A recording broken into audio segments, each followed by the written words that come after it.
Bienvenidos a Relatos Macabros, donde la oscuridad se encuentra con lo inexplicable. Prepárense para adentrarse en relatos aterradores que te harán temblar. Si les gusta el miedo, no olvides dejar tu like, suscribirte al canal y activar la campanita para no perderte ninguna historia. Y cuéntanos en los comentarios desde qué parte del mundo nos escuchas. Ahora apaga las luces, suban el volumen, y que comience el terror. Hay cosas en este mundo que no se pueden explicar con la razón. Cosas que viven en las sombras, esperando el momento perfecto para entrar en nuestras vidas. A veces, cuando buscamos ayuda en lugares oscuros, encontramos algo mucho peor que el problema que queríamos resolver. Esta es mi historia, y aunque quisiera que fuera mentira, cada palabra que voy a contar sucedió de verdad. Mi nombre es Roberto, soy de un pueblo pequeño cerca de Catemaco, Veracruz. Vivo aquí desde que nací, en una casa modesta que heredé de mis padres. Tengo una esposa que se llama María, y teníamos un hijo de 7 años llamado Juanito. Digo teníamos porque ya no está con nosotros, y la culpa de lo que pasó me persigue cada segundo de mi vida. Todo empezó hace como 6 meses, en una noche de julio. Yo estaba durmiendo tranquilo cuando María me despertó, sacudiéndome el hombro con fuerza. Estaba temblando, con los ojos bien abiertos y la cara pálida. «Roberto, ¿hay alguien en la casa?», me dijo con voz quebrada. Me levanté rápido, con el corazón latiéndome fuerte en el pecho. Tomé el machete que guardo debajo de la cama y salí del cuarto con cuidado. Revisé toda la casa, cada rincón, cada puerta, cada ventana. No había nadie. Todo estaba cerrado como lo habíamos dejado antes de dormir. «No hay nadie, mi amor. Seguro fue un sueño», le dije cuando regresé a la habitación, pero María insistía que había visto algo. Una figura oscura parada junto a nuestra cama, observándonos. Dijo que era alta, muy alta, y que no tenía cara, solo oscuridad. Yo traté de calmarla, pensando que en verdad había sido una pesadilla, pero en el fondo de mi mente algo me decía que tal vez tenía razón. La siguiente noche, Juanito gritó desde su cuarto. Corrimos a verlo y lo encontramos sentado en su cama, llorando y señalando hacia la esquina de su habitación. «Papá, hay un señor ahí parado, me está mirando», decía entre sollozos. Prendí la luz, pero no había nadie. Le dije que eran solo imaginaciones, que los monstruos no existían, esas cosas que todos los padres dicen para tranquilizar a sus hijos. Pero yo mismo sentía un frío extraño en ese cuarto, como si algo malo estuviera presente aunque no pudiera verlo. Las noches siguientes fueron peores. Empezamos a escuchar pasos en el pasillo cuando todos estábamos acostados. Pasos lentos, pesados, que iban y venían por la casa. Escuchábamos puertas que se abrían y se cerraban solas. A veces, en la madrugada, se oía como si alguien arrastrara muebles en la sala. Pero cuando bajábamos a revisar, todo estaba en su lugar. María dejó de dormir bien. Cada noche tenía pesadillas horribles. Despertaba gritando, sudando frío, contándome que soñaba con un hombre vestido de negro que entraba a nuestra casa y se llevaba a Juanito. Yo también empecé a tener sueños raros. Sueños donde caminaba por nuestra casa, pero todo estaba oscuro y frío, y sentía que algo me seguía, algo que respiraba cerca de mi oído. Juanito empezó a cambiar. El niño alegre y juguetón que siempre fue se volvió callado y asustado. No quería estar solo en ningún momento. Se orinaba en la cama casi todas las noches por el miedo. Tenía ojeras profundas, porque tampoco podía dormir. Decía que el señor de negro venía a visitarlo cada noche, que se quedaba parado junto a su cama, mirándolo sin decir nada. Una madrugada, como a las 3 de la mañana, desperté porque sentí que alguien me estaba viendo.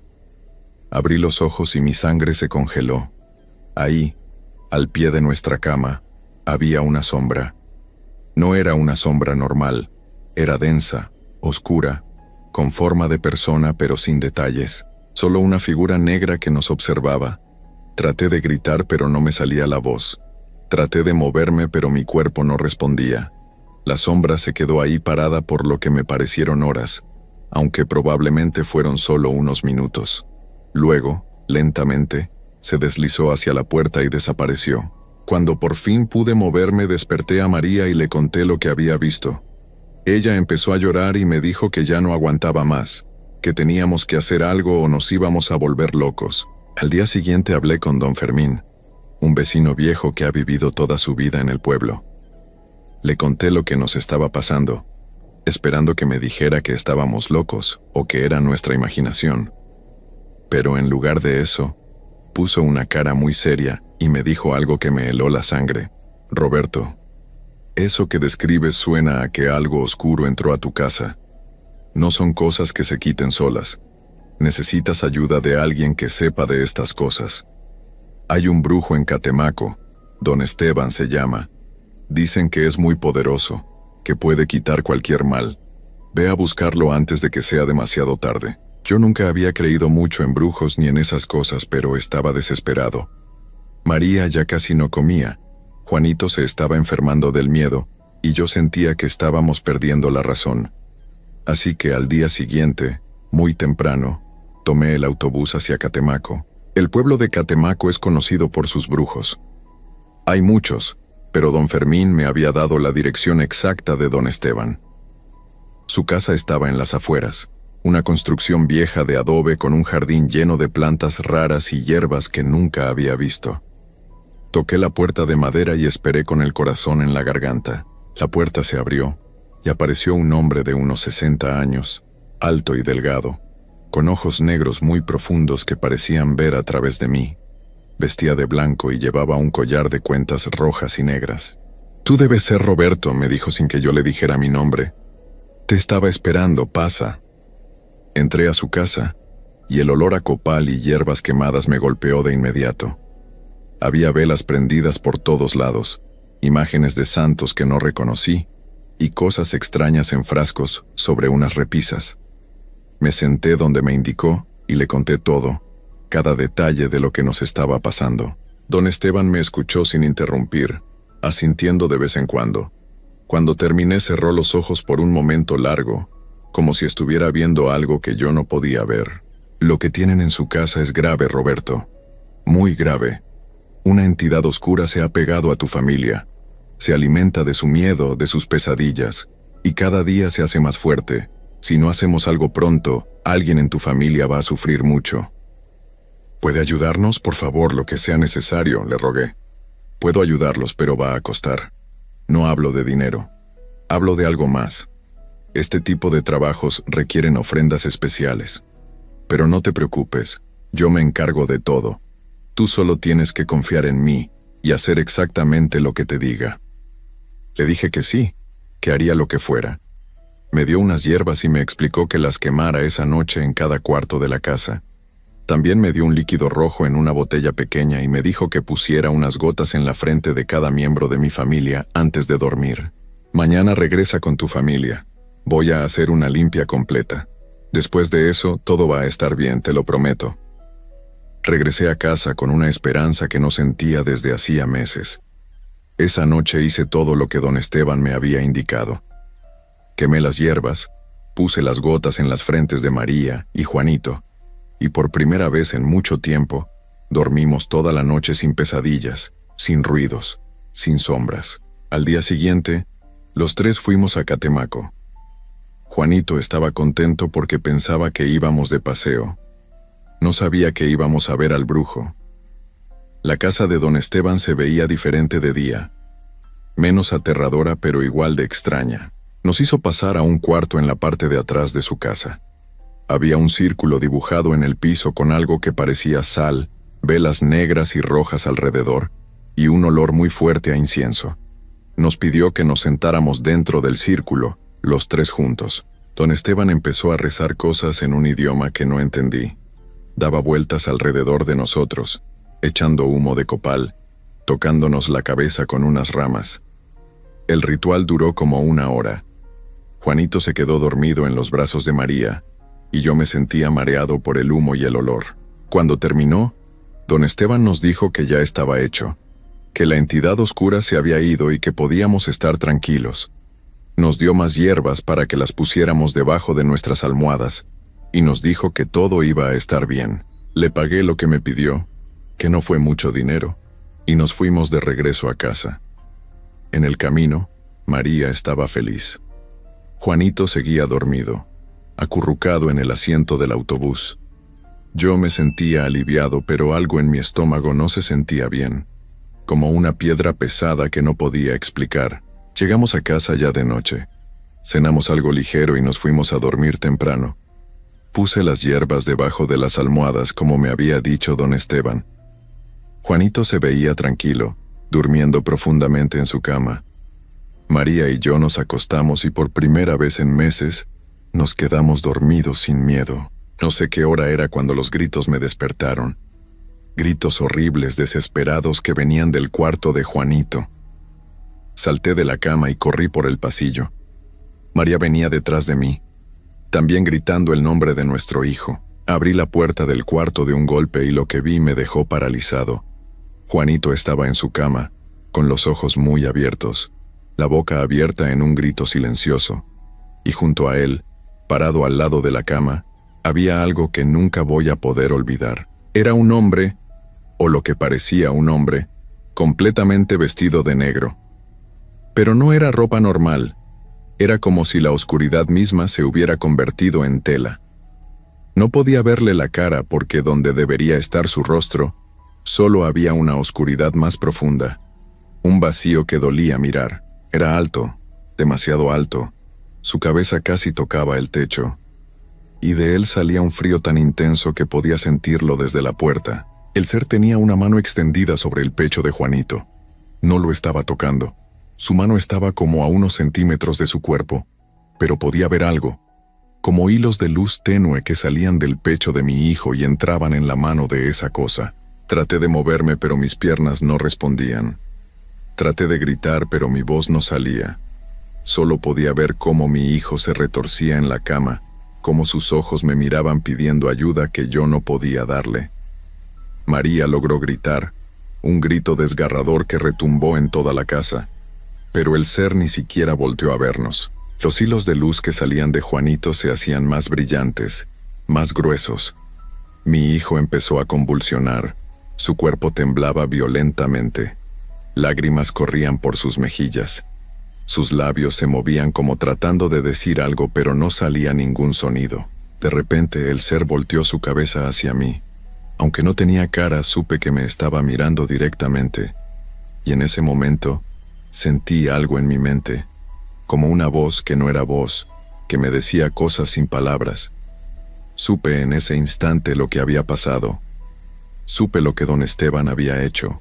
El brujo no había quitado la entidad oscura de nuestra casa. El brujo había hecho un trato. Había ofrecido el alma de mi hijo a ese ser a cambio de mantener sus poderes. Don Fermín me había contado que don Esteban era poderoso, pero no me dijo el precio de ese poder. Cada año el brujo tenía que dar un alma, y este año había elegido a Juanito.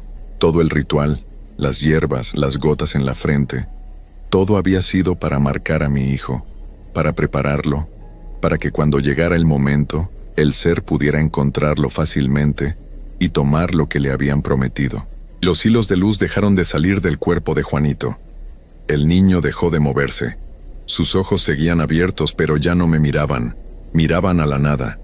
Su boca seguía abierta en ese grito que nunca terminó de salir. El ser retiró su mano y algo, una esfera pequeña de luz muy pálida, flotaba sobre su palma. Era el alma de mi hijo. La cosa vestida de negro guardó esa luz dentro de su pecho, donde debería estar su corazón. Luego me miró una última vez, y aunque no tenía boca, supe que estaba sonriendo. Se desvaneció como humo, dejando solo el frío y el silencio. Por fin pude moverme. Corrí hacia la cama de Juanito y lo tomé en mis brazos. Su cuerpo estaba tibio todavía, pero no respiraba. No tenía pulso. Sus ojos miraban al techo sin ver nada. María se tiró sobre nosotros, llorando y gritando el nombre de nuestro hijo una y otra vez. Los médicos dijeron que había sido un paro cardíaco, que a veces pasaba en niños sin ninguna explicación. Pero yo sabía la verdad.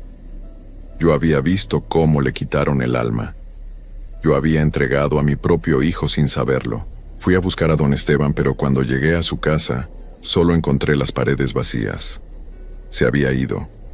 Sus vecinos me dijeron que se había marchado en medio de la noche, que hacía eso cada cierto tiempo. Nadie sabía a dónde iba ni cuándo volvería. Han pasado 3 meses desde esa noche. María ya no habla. Se sienta en el cuarto de Juanito todo el día, mirando la cama vacía. Yo no duermo. No puedo cerrar los ojos sin ver esa figura oscura, sin ver los ojos de mi hijo pidiéndome ayuda que nunca pude darle.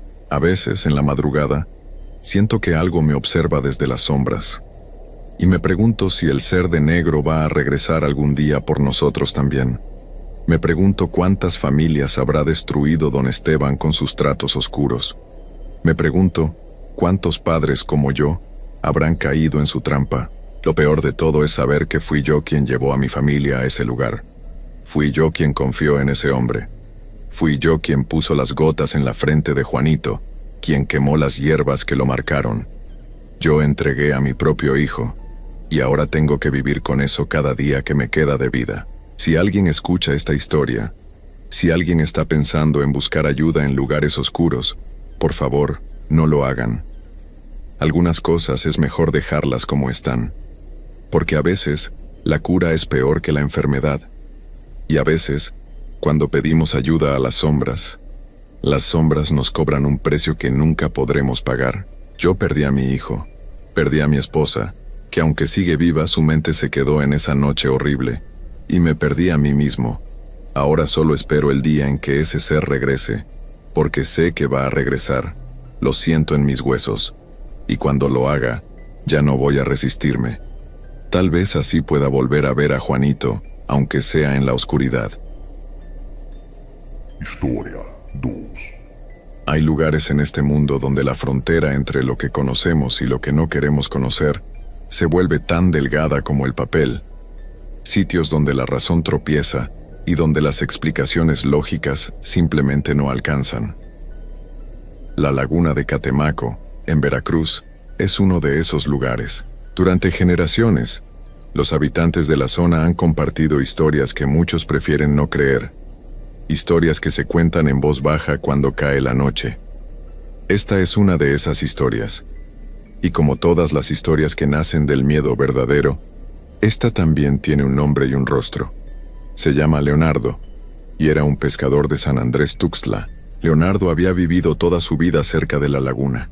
Conocía sus aguas como conocía las líneas de sus propias manos. Era un hombre sencillo, de unos 45 años, con la piel curtida por el sol y las manos ásperas del trabajo constante. Todos los días salía a pescar antes del amanecer, cuando la laguna todavía dormía bajo la neblina. Pero Leonardo nunca pescaba de noche. Nunca. Esa era una regla que su padre le había enseñado. No se sale a la laguna después del anochecer, y mucho menos cuando la luna está llena, pero las reglas se rompen. Y cuando se rompen por necesidad, el precio siempre es más alto. Esa semana había sido difícil. Las capturas del día habían sido escasas, apenas suficiente para comer. Los gastos se acumulaban y su esposa estaba enferma. Necesitaba medicinas que él no podía pagar. Leonardo miraba la laguna desde la orilla cada noche, sabiendo que allí había peces. Muchos peces. Los pescadores siempre decían que de noche la laguna se llenaba de vida, pero también de otras cosas. La noche del 14 de marzo, la luna llena brillaba como un ojo gigante sobre Catemaco. Leonardo estaba sentado en su pequeña casa de madera, escuchando la tos de su esposa en la habitación del fondo. Había contado el dinero 3 veces. No alcanzaba. Miró por la ventana hacia la laguna, que brillaba con un resplandor plateado y extraño. Parecía invitarlo. Se puso de pie y tomó su red. Su esposa intentó detenerlo cuando lo vio prepararse. María sabía lo que significaba esa mirada en los ojos de su marido. Conocía las historias tan bien como él. Pero Leonardo le sonrió y le dijo que todo estaría bien, que solo sería un momento. Ella no dijo nada más. Solo lo miró con esos ojos llenos de preocupación y le apretó la mano. Leonardo caminó por la orilla hasta donde tenía su lancha. Era una embarcación pequeña, de madera desgastada, pero confiable. La empujó hacia el agua y subió con cuidado. El sonido de los remos rompiendo la superficie era lo único que se escuchaba. Ni grillos, ni ranas, ni el viento. Solo ese sonido rítmico y el latido de su propio corazón. La laguna estaba completamente quieta. El reflejo de la luna creaba un camino de luz sobre el agua, y Leonardo remó siguiendo ese camino, alejándose de la orilla. Cuando llegó al centro, donde el agua era más profunda, detuvo la lancha y preparó su red. El silencio era absoluto, antinatural. Comenzó a sentir un frío que no venía del aire. Lanzó la red al agua y esperó. Los minutos pasaron lentos. Leonardo miraba la superficie oscura, esperando ver el movimiento de los peces. Pero no había nada. El agua seguía inmóvil, como si fuera de cristal negro. Entonces, algo cambió. El reflejo de la luna comenzó a distorsionarse.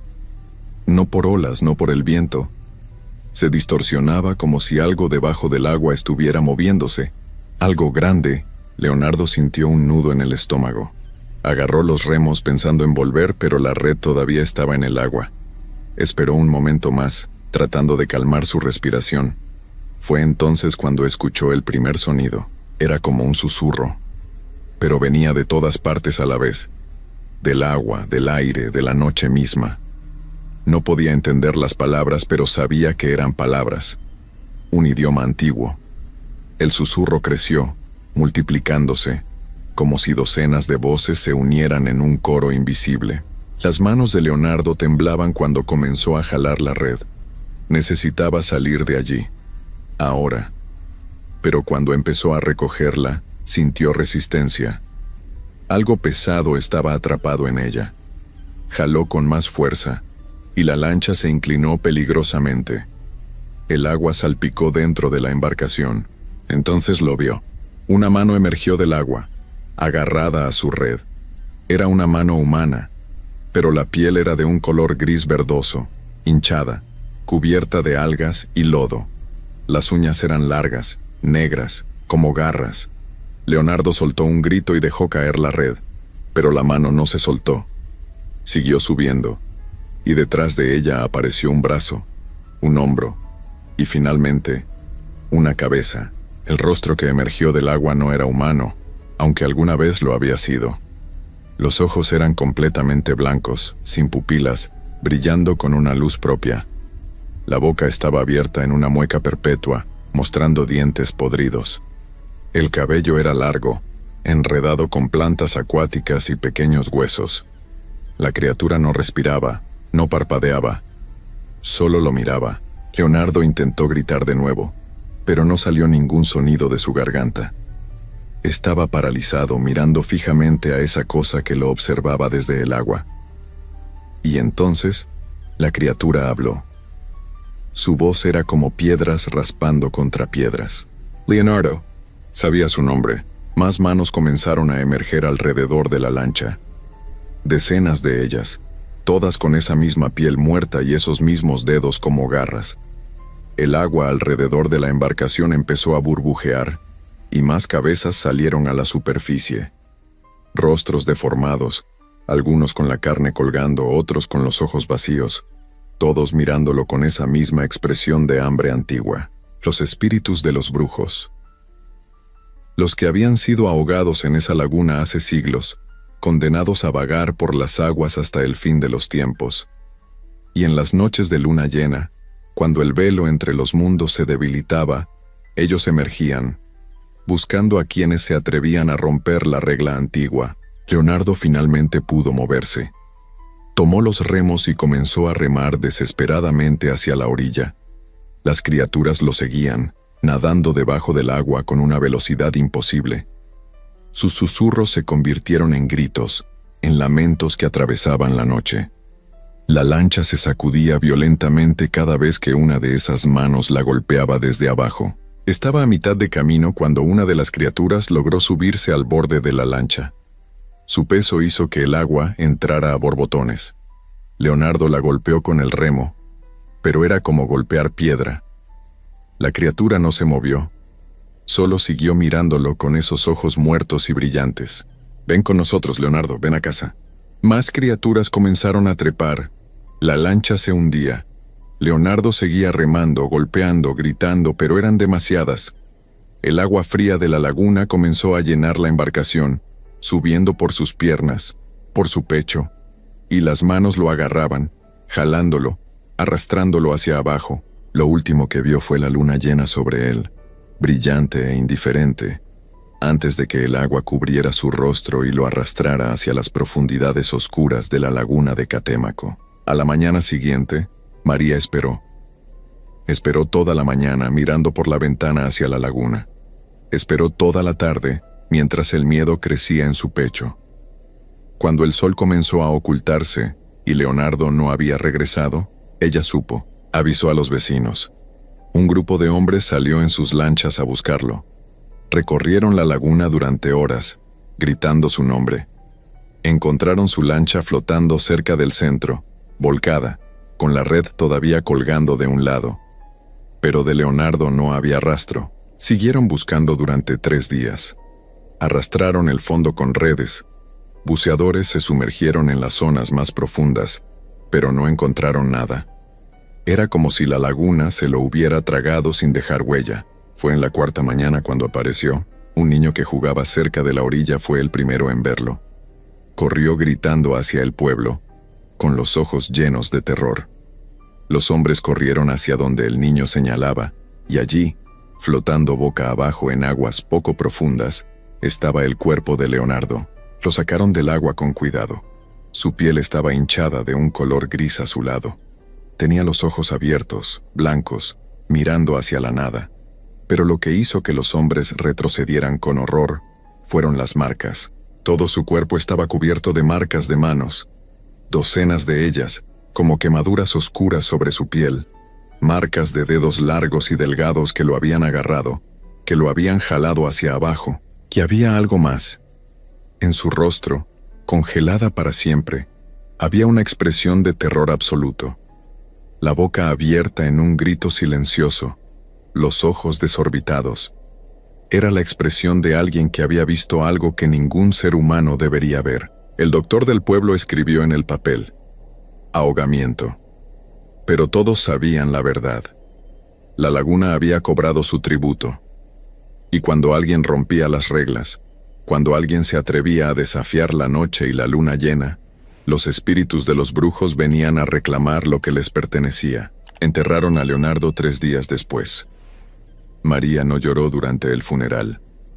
Solo miraba fijamente la tierra que cubría el ataúd de su marido, preguntándose si en algún lugar, en las profundidades oscuras de la laguna, una parte de él todavía estaba allí, atrapada, para siempre. Y en las noches de luna llena, cuando la laguna brilla con ese resplandor plateado y extraño, cuando el silencio se vuelve demasiado espeso y los susurros comienzan a escucharse desde el agua, las personas cierran sus puertas y sus ventanas, porque la laguna de Catemaco recuerda, siempre recuerda, y los espíritus de los brujos antiguos siguen allí, esperando en las profundidades, esperando a que alguien más cometa el mismo error,